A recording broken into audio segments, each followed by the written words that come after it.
서로 축복하십니다. 은혜 받고 행복하세요.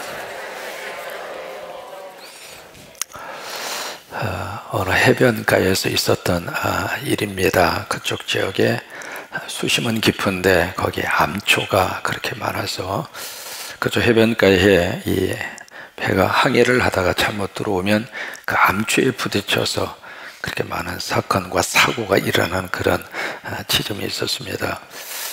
그래서 이제 그런 식으로 몇 년의 세월이 흐르다가 거기에 배가 자초가 되고 그래서 거기서 생명이 위험한 지경 속에서 이렇게 구조된 사람들이 생겨나게 됐죠.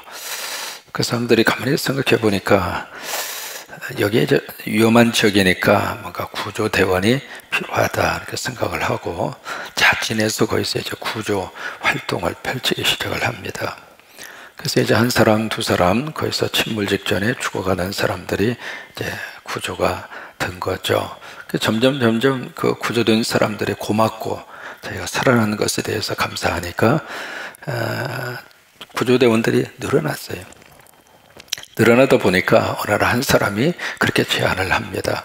여기 텐트가 너무나 불편하니까 여기다가 집을 하나 좀 짓자고, 튼튼하게 집을 지어서 구조 활동을 잘 하면 되지 않느냐고. 생각이 맞잖아요. 그래서 튼튼한 집을 이렇게 지었습니다. 집을 지어서 이제 안락한 환경 속에서 구조 활동을 하는데 좀 얼마 지난 다음에 또 한 사람이 이거 우리끼리 친목을 다져서 하나가 돼야 구조 활동을 잘할 수 있으니까 우리가 좀 여기서 같이 친교도 나누고 그리고 파티도 하고 그래서 우리가 하나가 되자. 하나가 돼야 구조 활동 열심히 잘할 수 있지 않느냐. 그것도 맞는 얘기예요. 그래서 이제 주말마다 파티를 열고 같이 하나가 되기 위해서 친교를 하고 그런 식으로 이제 점점 이게 발전이 되는 거죠. 그런데 이 친교하는 것이 너무 기쁘고 행복하니까 이게 저녁마다 그냥 거기에 또 술이 빠질 수가 없잖아요. 그러니까 먹고 마시고 막 거기서 막 큰 소리로 그냥 노래를 부르면서 그러니까 구조 활동 위해서 모인 사람들의 친교는 잘 됐습니다. 똘똘 뭉쳤죠. 하나가 됐죠.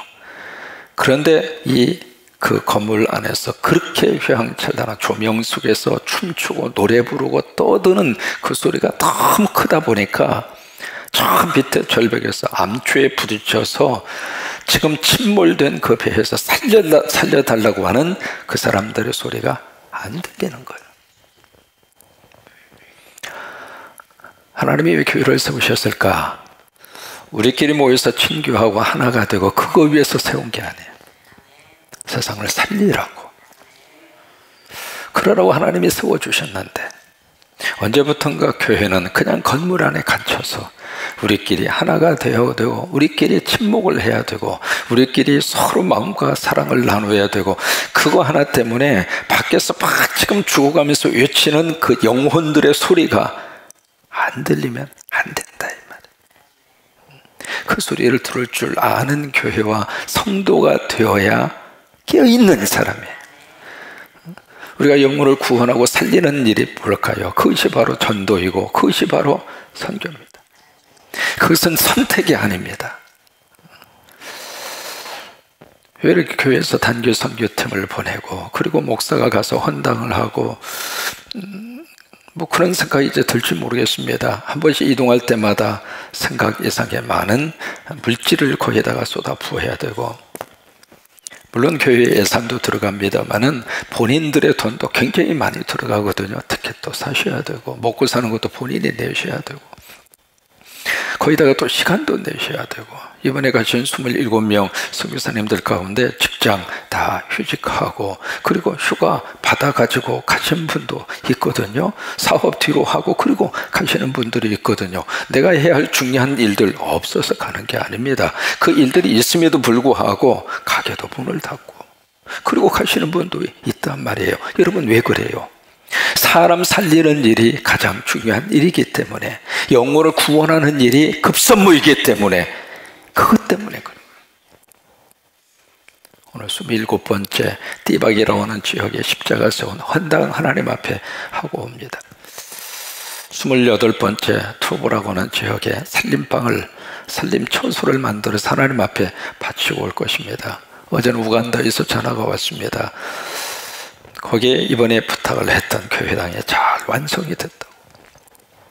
그 하나씩 이렇게 완성이 되어가는 모습을 보면 하나님이 얼마나 행복해 하실까, 하나님이 그 모습을 보면서 얼마나 기뻐하실까. 왜요? 부모는 자식이 부모의 마음을 잘 알아서 그렇게 행동하고 그렇게 살고 있으면 부모는 너무 고마운 거예요. 네가 내 마음을 알고 있구나. 하나님의 아버지가 여러분들이 하시는 이 교회가 하고 있는 그 일을 보시면서 하나님의 아버지가 그런 마음이 드시는 거예요. 너희가 내가 하고 싶은 일을 해주고 있구나. 여러분, 앞으로도 그 일을 계속 했으면 좋겠어요. 그냥 이 안에서 그냥 친교와 하나됨을 위해서 시끄러운 우리 안에 그 교제가 너무 강조를 하다가 세상 사람들의 죽어가는 그 영혼의 소리를 못 듣는 교회와 성도가 아니라 늘 귀를 기울이고, 이번에 11월 18일 우리가 그런 하나의 목적으로 우리가 사랑의 조각을 찾자라고 하는 그 운동을 함께 하는 거예요. 오늘 잠언 27장 1절의 말씀은 다시 한번 우리의 삶의 의미를, 인생의 의미를 깊이 생각하게 하는 말씀 한 구절이에요.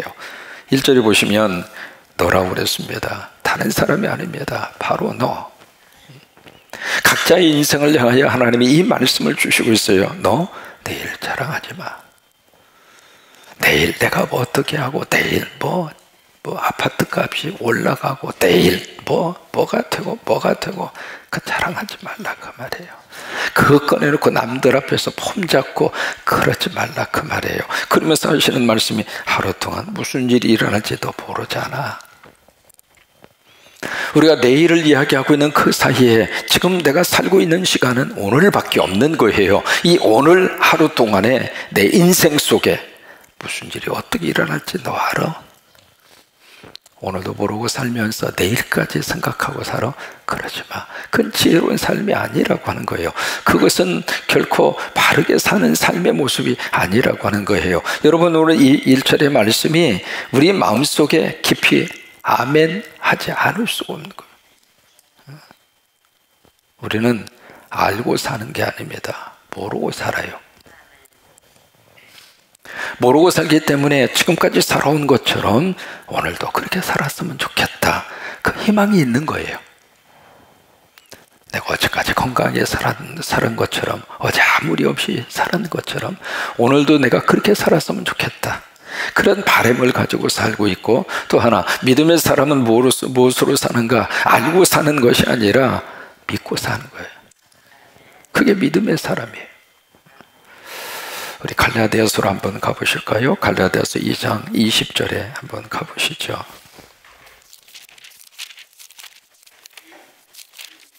갈라디아서 2장 20절. 사도 바울의 아주 위대한 믿음의 고백에 엑기스입니다. 갈라디아서 2장 20절이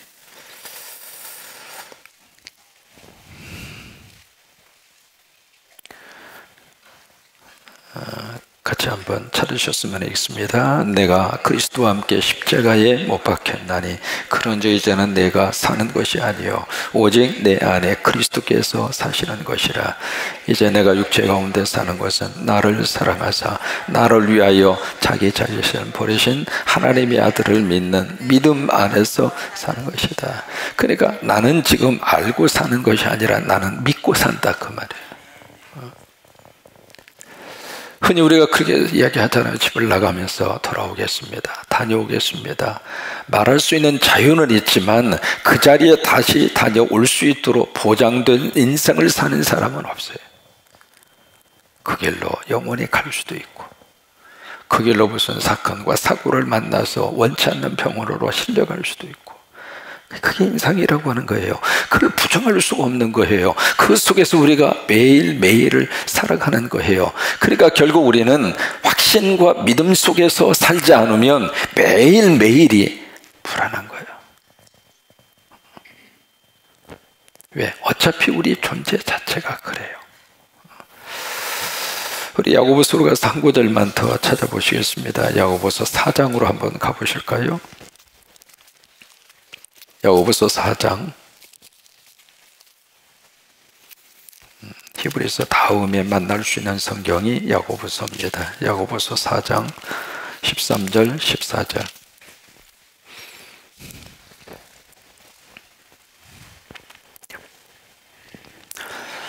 우리 13절에 보시면 들어라. 이 들어라라고 하는 이것이 신명기 6장으로 가면은 쉐마, 히브리 말로 쉐마라고 합니다.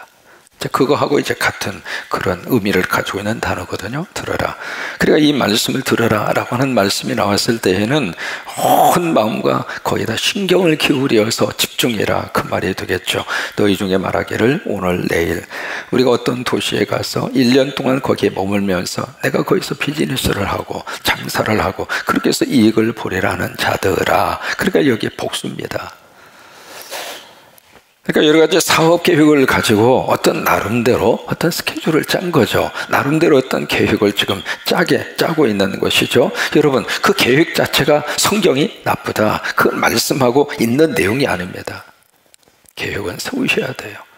나름대로 인생의 스케줄도 필요합니다.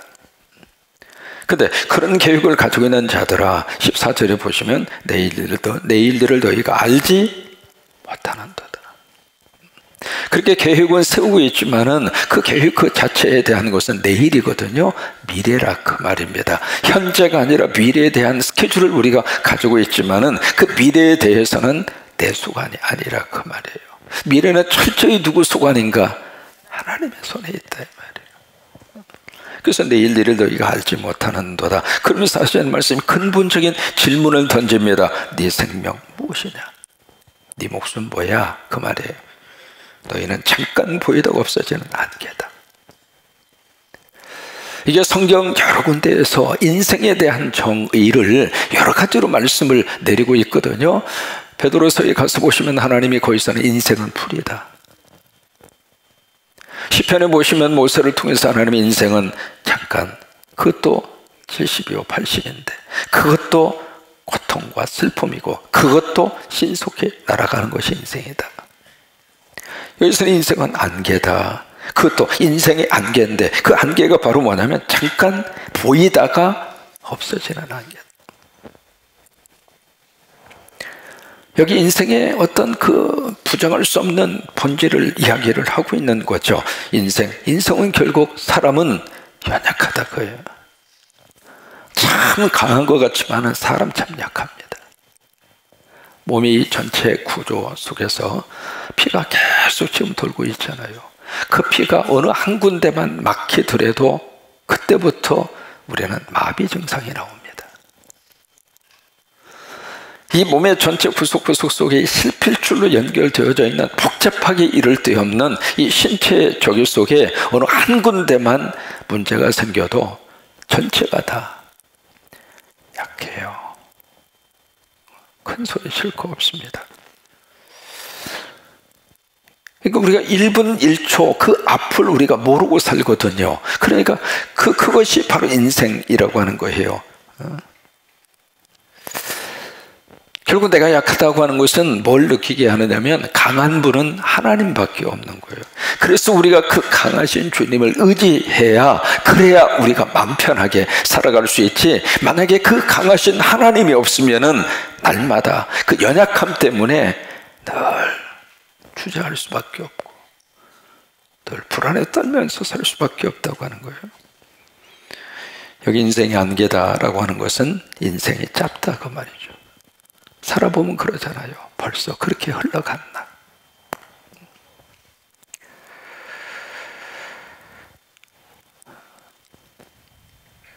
그래서 이 인생에 대한 행복지수를 V자로 이야기하거든요. 사람의 평생을 살면서 사람이 갖는 행복지수를 V자로 이렇게 표시를 합니다. 이때가 가장 행복지수가 높습니다. 이때가. 그 다음에 이제 이때도 높아요. 뭐냐면 10대나 20대 이때에 가장 사람은 가능성이 최고로 올라가 있습니다. 이때는 뭐 그냥 생각과 마음속에 뭐든지 할 수 있고요. 뭐 그냥 뭐 돌멩이를 씹어도 다 삼킬 수 있을 정도로. 근데 이 행복의 지수가 점점 내려가요. 내려가서 이 바닥 치는 때가 어디냐면 40대입니다. 그래서 40대의 인생이 딱 들었으면은 우리가 여기에서 굴곡을 한번 겪잖아요. 사춘기라고 하는 것을 겪는 것처럼 40대에 들어가면 사축이라고 하는 인생의 또 한 번의 아리를 여기서 한번 또 합니다. 그래서 40대 때의 이 사춘기를 제대로 극복하지 못하면 남은 인생이 아주 힘들어요. 그러니까 40대가 되면 신체적으로도 변화가 생기고 왕성하던 체력이 점점 바닥치거든요. 40대가 되면 지금까지 뭔가 하기 위해서 열심히 달려왔던 삶에 대한 의미를 다시 한번 되묻게 되는데, 물으면서 나 뭐하고 살았어? 40대, 그래서 40대 자살률이 가장 높습니다.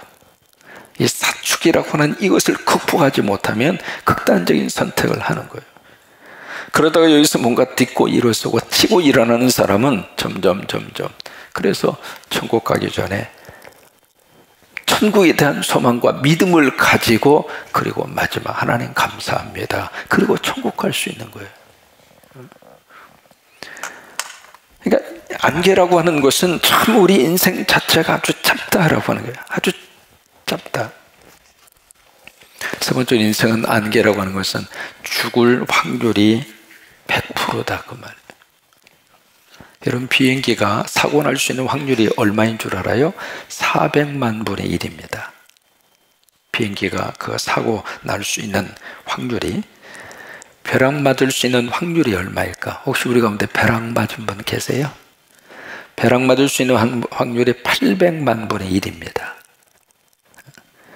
그 다음에 복권에서 사시잖아요. 복권에 당첨될 수 있는 확률이 1억 8천만 분의 1입니다.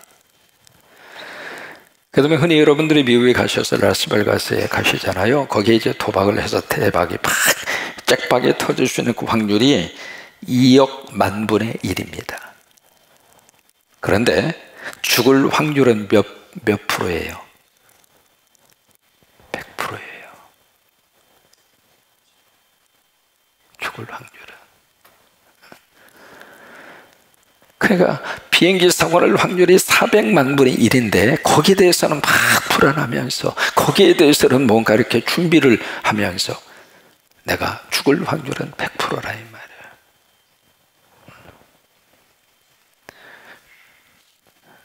부정할 수 없는 거예요. 그러면서 15절에, 야고보서 4장 15절에 너희가 도리어 말하기를 무엇이면, 여기에 중요한 포인트가 있습니다. 누구 뜻이면? 주님의 뜻이면. 이 말이 무슨 말이냐면 하나님께서 허락하시면 그 말이에요. 그러니까 오늘 하루도 하나님이 허락하셔서 오늘 하루를 사는 거예요. 하나님이 허락하셔서 직장 가서 일하고, 하나님께서 허락하셔서 오늘 하루의 삶을 사는 것이고, 하나님이 허락하셔서 우리 자녀들도 오늘 하루 보내게 되는 것이고, 그러니까 주님의 뜻이면, 하나님이 허락하시면 우리가 살기도 하고 이것도 하고 저것도 하고. 그래서 이 새벽의 문을 이렇게 새벽의 영성으로, 기도와 말씀으로 열고 하루의 삶을 사는 것은 우리에게 너무 귀해요. 부족하지만 목사도 넘어지고, 목사도 실수하고, 목사도 부족하고, 다 그렇게 연약한 안개처럼 뭔가 있는 것 같은데 잡으려고 그러면 손에 잡히는 경우, 뭔가 열심히 살아온 것 같은데 뒤돌아서 보니까 그때 왜 그랬나, 후회가 가슴속에 하나씩 둘씩 쌓여져 가고, 그 안개처럼 그렇게 인생 자체가 그렇게 살고 있습니다마는 그 속에서도 하나님께서 허락하셔서 주님의 뜻이면, 주님의 뜻이 있어서 내가 예수 믿게 됐고, 주님의 뜻이 있어서 부족하지만 죄 용서 받으면서 살고 있고, 주님의 뜻이 있기에 우리는 천국을 바라보고 살고 있고, 그러니까 인생의 가장 중요한 것은 주님의 뜻이라 그 말이에요. 내 인생 속에 하나님의 주권을 인정하고, 하나님이 허락하시면 하나님 나 이거. 그래서 우리는 두 번 태어나는 거예요. 첫째는 존재론적으로 태어나는 거예요. 그것이 육체적인 생일이에요. 두 번째는 사명적으로 태어나셔야 돼요. 그 사명적으로 태어나는 것이 바로 예수 믿고 내 사명을 다시 얻는 거예요. 그 사명적인 태어남을 통해서 우리가 하나님의 일도 하고, 교회도 섬기고, 주님의 일을 위해서 내 시간과 물질을 바쳐드리고 그러고 사는 거예요. 노량진 수산시장이 있잖아요. 거기에 새우젓을 파는 분이 계세요. 유양선이라고 하는 분이 계세요. 지금 한 70대입니다. 이분의 별명이 노랑 아가씨입니다. 노랑 아가씨. 왜냐하면 다 노란색 쉐이터를 입고 살아요. 평생을. 그래서 별명이 노랑 아가씨. 근데 이분은 유양선, 이분은 세수도 별로 안 해요. 왜? 어차피 또 할 거 뭐하러 계속 하느냐고. 그 다음에 세수한 다음에도 이게 수건으로 얼굴을 안 닦아요. 왜? 어차피 물기 다 마르는데, 조금만 시간 지나면 다 마르는데 뭐하러 수건 쓰느냐고. 그렇게 짠돌이로 사는 거예요. 새우젓 팔면서 그 사람도 짠돌이니까 두 짠돌이가 같이 잘 만난 거죠. 그렇게 검소하게 그렇게 살면서 평생 모은 돈 30억을 장학금으로 내놓았습니다. 주변에 있는 사람들이 야, 세상에 이렇게 미친 짓이라고, 저렇게 어떻게 어리석게 인생을 사느냐고 이렇게 한마디씩 합니다. 그 다음에 서울 시내의 어느 한 큰 교회에 장로님 아들이 재벌 손주하고 결혼을 합니다. 손녀하고. 재벌집의 손녀딸이었기 때문에 크게 결혼식을 하는데 가장 한국에서 좋은 호텔에서 결혼식이 거행이 됩니다. 하객들만 해도 내놓으라는 사람들이 하객으로 참석을 했고 그날 주례를 그때 국회의장이 주례를 합니다. 이쪽 신앙생활하는 장로님이 야 우리 목사님 세우자니까 목사님은 고리타분하고 목사님 설교 듣기도 싫고 차상영 목사님이라면 몰라도 뭐 다른 목사님이라면 듣기도 그러면서 하도 이 아들이 나 목사님 가지고는 나 결혼 안 한다고 하도 고집을 피우니까 그래 국회의장 모셔다가 하자. 그렇게 해서 이제 결혼식이 이루어진 거예요. 강남의 빌라 70평짜리가 신혼집으로 주어졌고 최고급 외제차가 그에게 주어졌고 골프 회원권 2장이 결혼식 기념으로 그에게 주어. 말 그대로 야 세상에 이렇게 신혼을 이렇게 결혼 생활을 하나 싶을 정도로. 근데 결혼과 더불어서 사업을 한답시고 점점 술집 출입이 잦아집니다. 접대를 한다는 면목으로 골프장을 계속해서 출입합니다. 주일 성사할 수 있을 것 같아요? 점점 주일에서 멀어져 갑니다.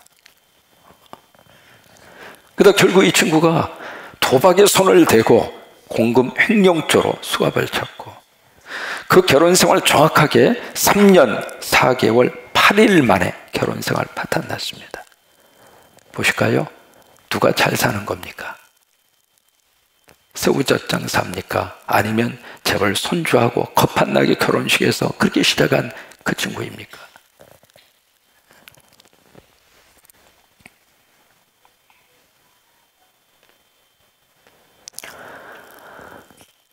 그래요. 우리가 하루하루 살면서 주님이 허락하시면, 그래요. 아버지께서 허락하시면 오늘 하루 최선을 다해서 하나님의 뜻을 물으면서 하나님의 말씀을 가슴에 쥐어짜면서 그러면서 오늘 하루를 살아내는 거예요.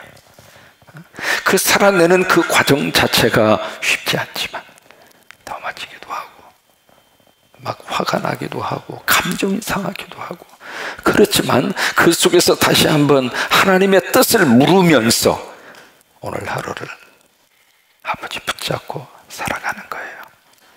오늘 하루에 그런 은혜가 넘치기를 주의 이름으로 축원합니다. 보험성경 중에 내일 일은 난 몰라요. 한번 방송실 좀 찾아보세요. 내일 일은 난 몰라요. 하루하루 살아요. 그죠? 우리 오늘의 말씀을 기억하면서 한번 내일 일은 난 몰라요. 같이 한번 부르실까요?